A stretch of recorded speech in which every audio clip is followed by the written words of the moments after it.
Yesu alichokifanya mpaka wale waliokuwa huko wanavuja damu, anawaombea msamaha.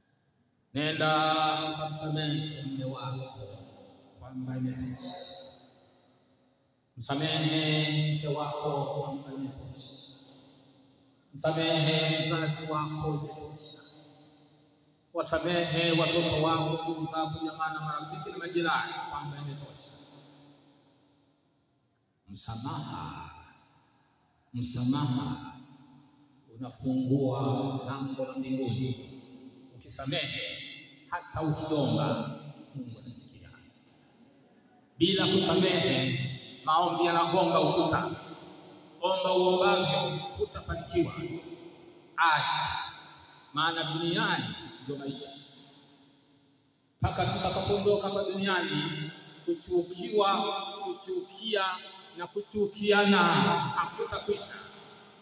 Baraka za Mungu ziendelee kuwafunika wapendwa wangu nyumbani. Na waombea kwa Yesu ninyi wasafiri wa mbinguni, ili tuwe tayari, maana amekaribia. Tumaliza haya mengine, dunia haiwezi kutusaidia lolote. Hata tufanye tunune, tufanye kwamba pamoja na kwamba tunachukiana na tunachukiwa na sisi kuwachukia. Nikaja kushangaa, nikawa nachoka kwamba pamoja na kuchukiana, kumbe wako na watu ambao wanajichukia wenyewe. Wanajiti, wengine hawajataki, wengine mpaka wananyoa na panki kwa sababu wanajichukia.